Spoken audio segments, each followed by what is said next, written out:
boy Marksburg, Slim, coming live from Charlotte, North Carolina. Hey, this is Coach Beatty Waddell, West Mac High School.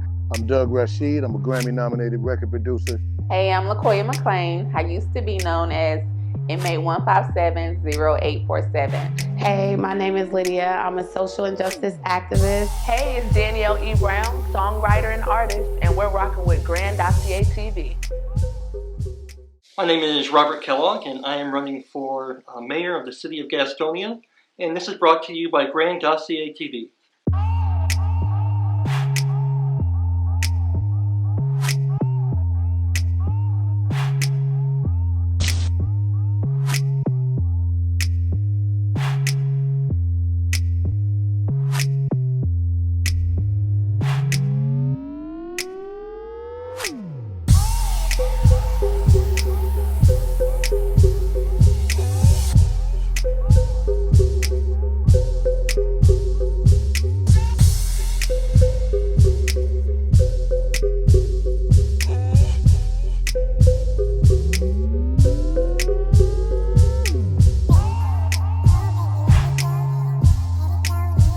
Welcome back to Grand Dossier TV, where we're here with Robert Kellogg. He is the candidate for mayor coming up in this 2023 election with the city of Gastonia. But before we get into all that with him, we want you to go hit that subscribe button. We want you to hit the share button, notification bell, so when we go live, you get all the up-to-date videos when they come to you. With that being said, sir, how you doing today? I'm great, thank you. Thank you for having me here today. Oh, you're welcome anytime, man. Hey, listen, when it comes to politics, I love it. I want to talk more about it. Good. One of the questions I have for you, and it's a question that I asked a long time ago to somebody that became a mayor.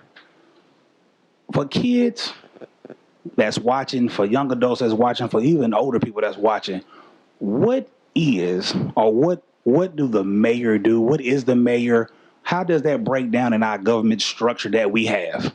Right, so in North Carolina, we have a form of government that is called the city manager and mayor form of government.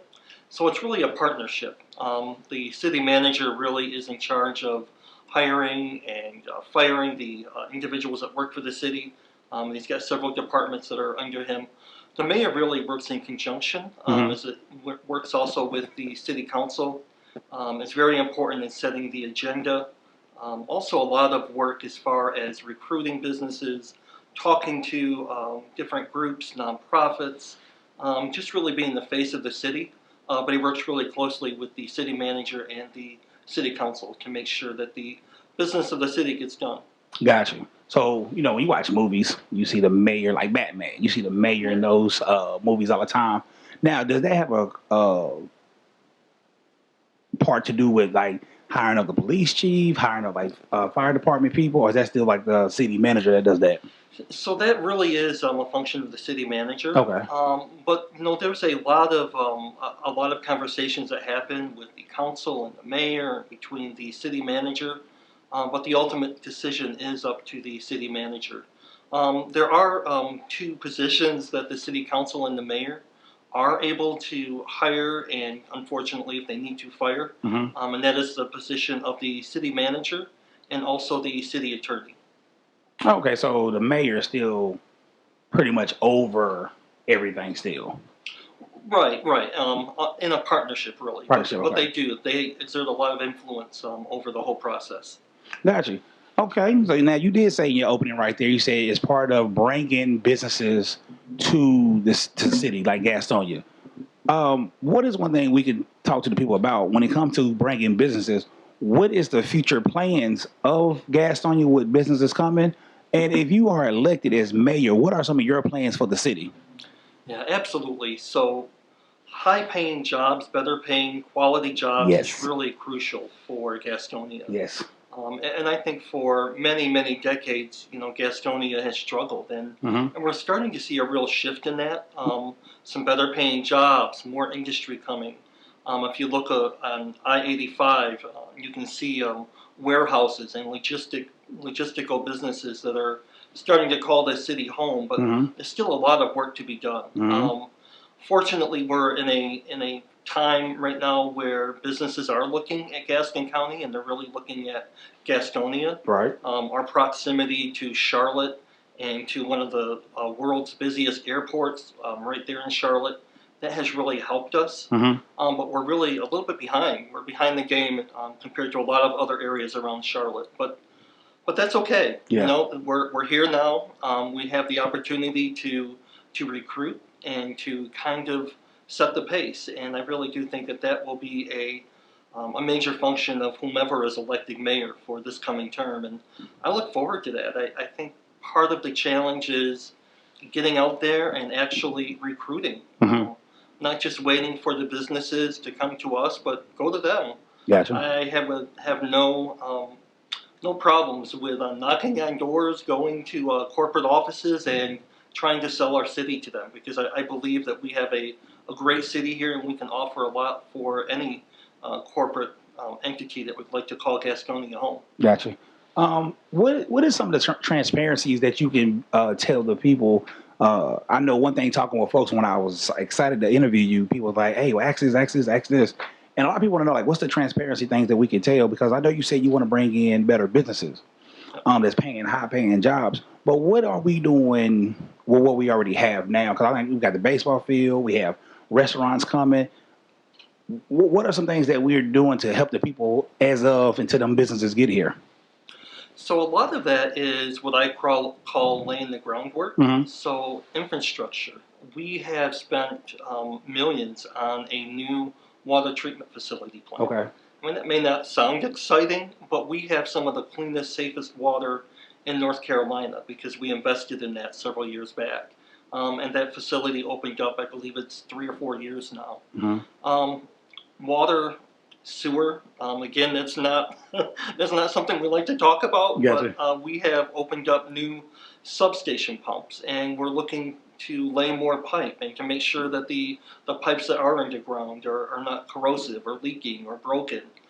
So a lot of the things that you can't see are things that we've been investing in and getting ready for this growth. Okay. Also, we have a great proximity. And, our area itself is a selling point.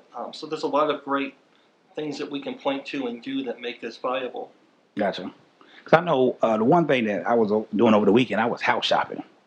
And I was like, Jesus, Gastonia, like, houses are expensive. Like, $461,000 worth of a house just sitting over there. Yeah. And it's just like, man, what are we doing for the people? I do know in some areas that I was told we would never touch, like the Highland Hills area. But what are we doing for the people that cannot afford some of these homes? And, everybody on a fixed income, but they say they on a fixed income. What are we doing for our seniors and people that still having to struggle that way, depending on Social Security and all that? Yeah. Fixed income and really, the working class. We all have a budget, most of us, and we're not that far away from one disaster taking it all away. So a lot of us really are kind of living on the edge and just hoping that things go the right way. And you're absolutely right. The price of housing has skyrocketed. And again, this isn't really any consolation to people, but part of that is that Gastonia has finally caught up with Monroe and Concord and all of the other areas around Charlotte. And that growth and that wave of housing prices has started to flood the market here in Gastonia. So, when that happens, we say, what do we do? How do we help people? So one thing we did last year was that we stopped all of the sale of property that the city owned in the Highland neighborhood. Okay. So we stopped it. We took a look at everything that we owned. We made an inventory of it. We realized that that several people were purchasing multiple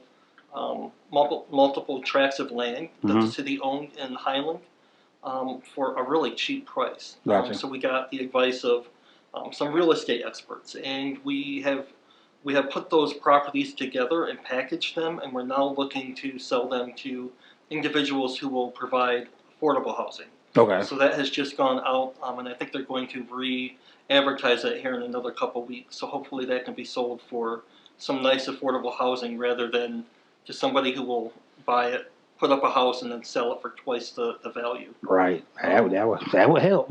It would, but that's really a drop in the bucket. Mm-hmm. I think long term, there's two things that we need to work on. First is to raise our level of income. Yes. We can always say that we need help, and we do. But if we can raise that level of income, then that also helps people to be able to afford the housing that is here. And then second, we need to really work with our state and national partners. Mm-hmm. They need to understand what's happening here and in other cities across the country that are experiencing similar real estate booms, like Houston and other areas where housing is just unaffordable for the average person. Mm-hmm. Part of that is a supply and demand, and it's really hard to educate folks when you hear people saying, don't build, don't put that up in my backyard, we don't want that. Right. But that's part of the problem because there's not enough housing. So there has to be a balance. It I does. think we can strike that balance, but it's going to take a lot of work, working with partners beyond just people that are here in Gastonia or Gaston County.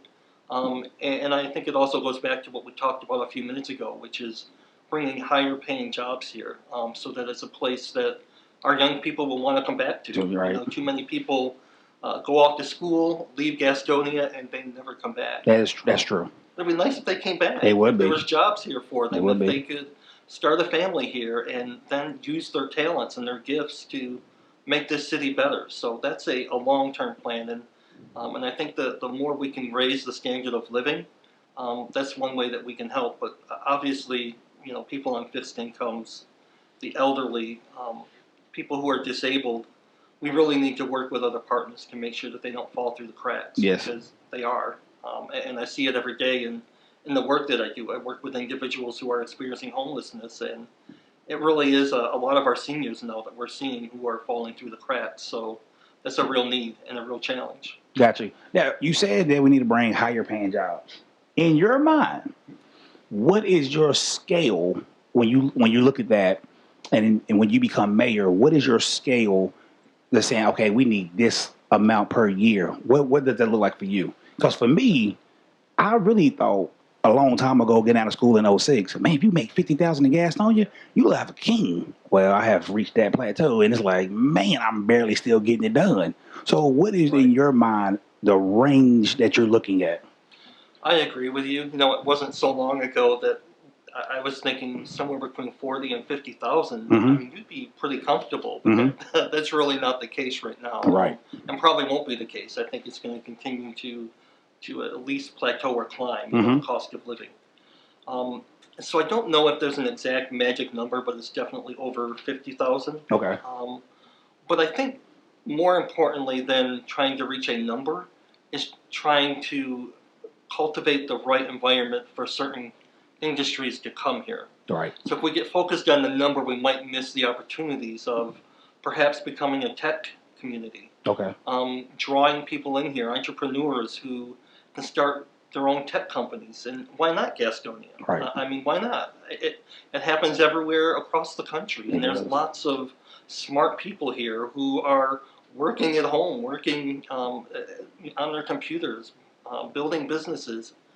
And it could happen here. But it takes the right kind of investment, the right kind of culture, the right kind of welcoming people and being open to new ideas. So tech is one of those areas that I really think that Gastonia could flourish in if we began to take the right steps to welcome that industry here. Yeah, because I'm trying to be there. I'm trying to have my film studio somewhere on Broad Street up there. Right. So I'm trying to move on in. So with the baseball team being here, what has that done for the city of Gastonia? But us bringing it's like a major minor baseball team deal. Right. What has that done? What kind of businesses has that brought? What kind of growth has that brought with it? So it's really exciting for me to see the landscape change. Mm-hmm.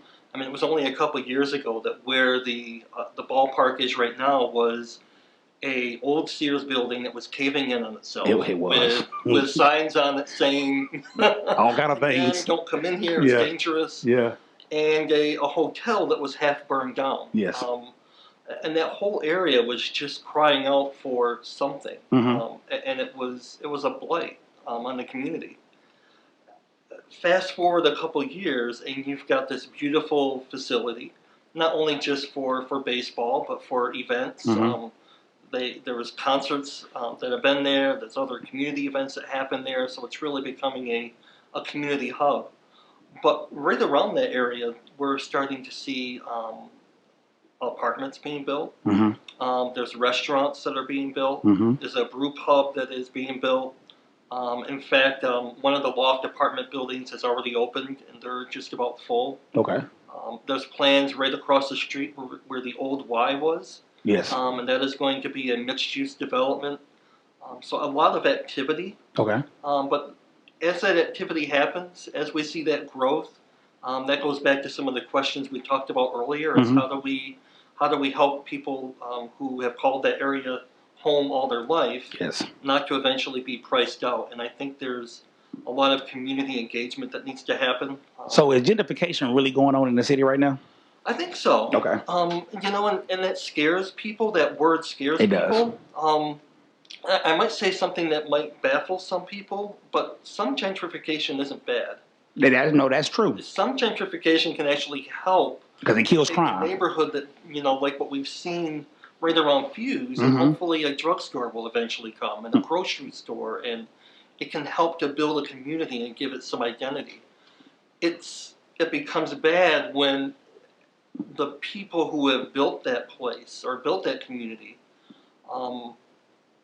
become wiped out. Yes. And I don't know if that part is happening yet. I hope not. Okay. But I do think as prices go up on housing, it's going to be harder and harder for some of these folks to hang on to that. So that's a real challenge, and that's something that we have to really say that it is happening. It can happen. Yeah. It probably will happen. I think it's probably already happening. And not to turn our back and say it's not happening, because it is. And if it's not, it will soon. Gotcha. So I think, in my mind, the greatest power that people have is to be engaged and do it themselves. I think government can do a lot of good things. That's why I enjoy being on the city council and why I'm running for mayor. But I think the power of the people is much more, well, it's understated. People don't really understand how much power they have. That's true.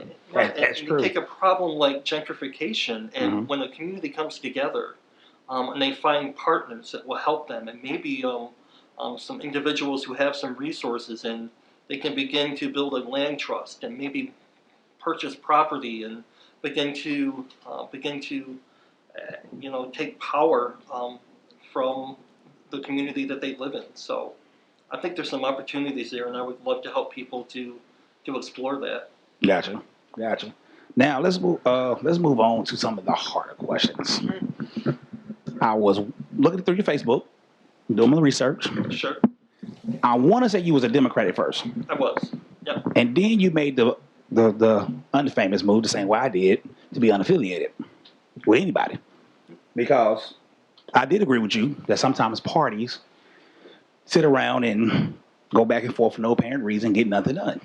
They just want to argue with the Republican, the elephant want to argue with the donkey, and the donkey go back and forth. What made you make that move? And how's that going to help you moving forward?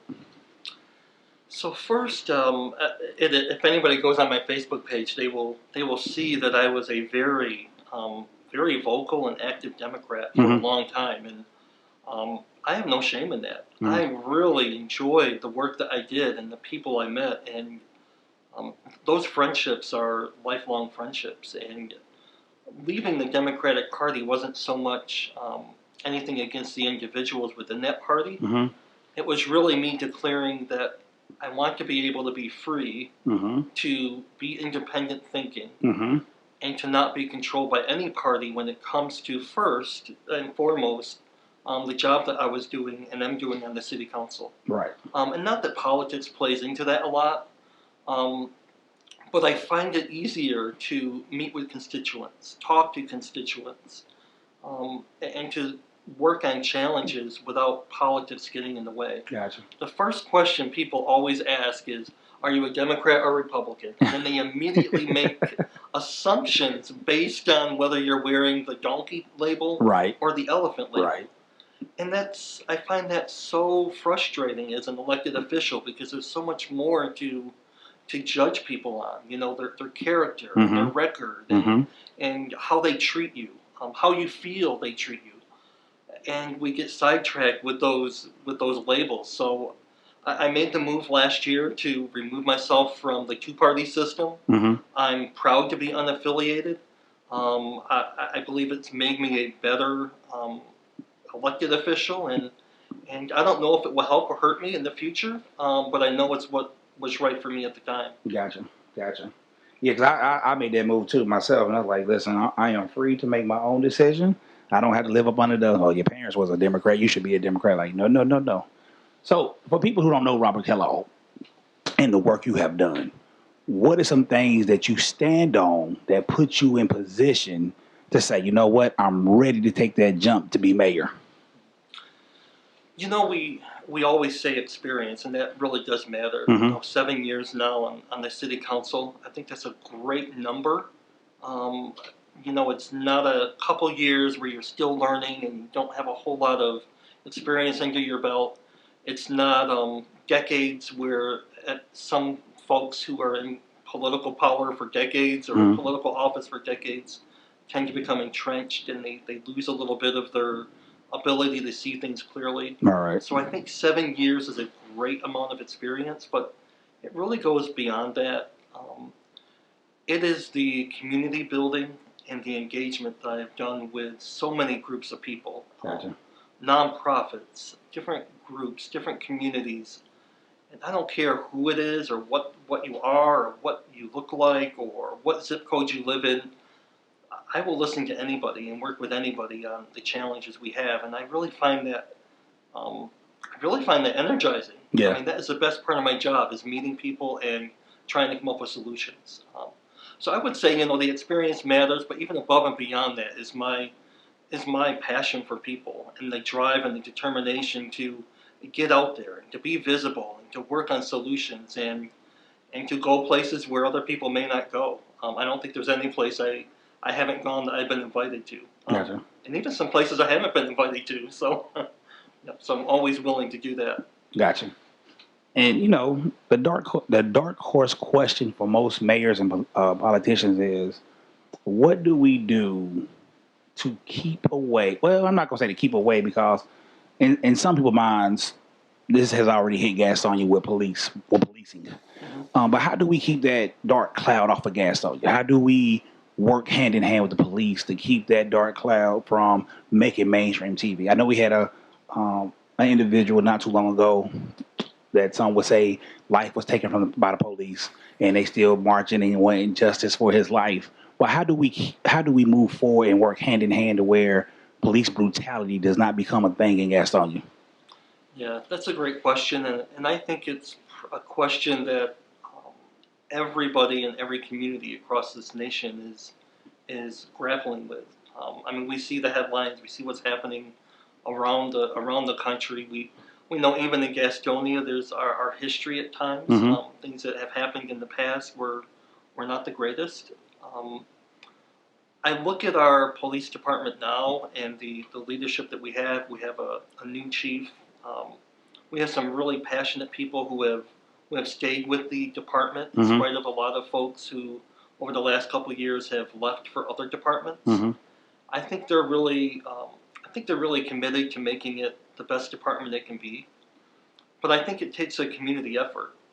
It's not just up to the police to do it all, and it certainly isn't up to the community either to do it all. It's got to be a partnership. Gotcha.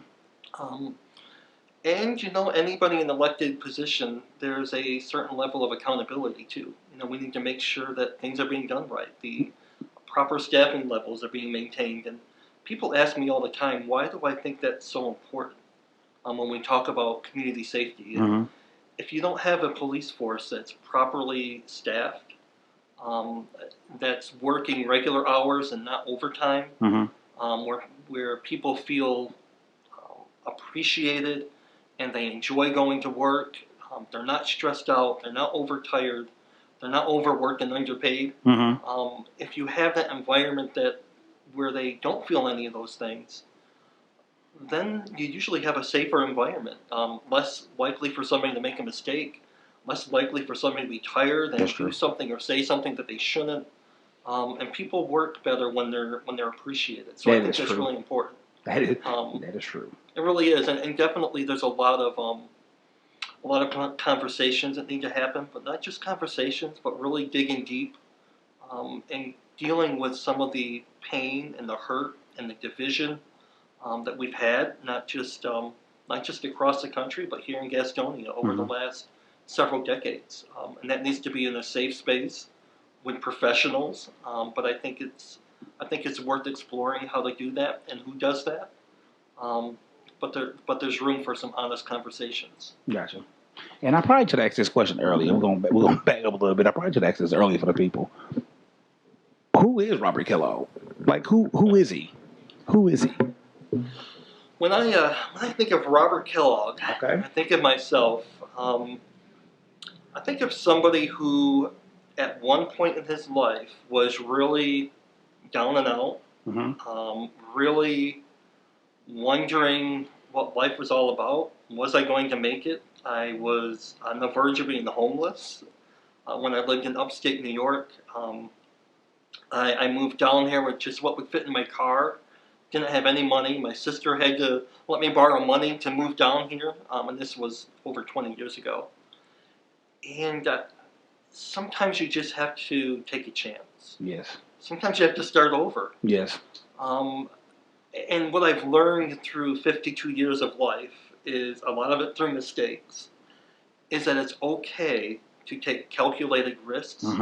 As long as it's, as long as you've weighed the odds, as long as you understand the information and you have a good shot of succeeding. Yes. Because if we don't take chances, we're never going to move forward. That's true. So that's part of who I am, and I'm really passionate about people. I took care of my mother, who was really sick with congestive heart failure and eventually cancer. And really, I put my life on hold. I mean, if anybody's been a caretaker, they know what I'm talking about. But your life is really on hold because you're taking care of that loved one. And I did that for many years before I moved down here, right after she passed away. And that experience changed me. And it taught me that the value of life is not in money. It's not in position. It's not in power. It's not in any of those things that we see on TV. It's really about the connections and the relationships we have. So I just like getting to know people, and that's really who I am. A people person who's not afraid to take a chance. And what is your stance for running for mayor this year? What will be your stance? What will be your slogan, your tagline? What are we standing on to get you into the mayor seat? So, when I think of running for mayor of Gastonia, there's several areas that I'm running on. But really, the slogan that comes to mind is Gastonia Strong. We think of Gastonia, and sometimes it's become the butt of jokes. You can go on YouTube videos, and you can see Gastonia and some of the moments that are not the greatest moments for our city. People make fun of us. Charlotte, looks at us, and I don't think a lot of people in Charlotte think too highly of Gastonia.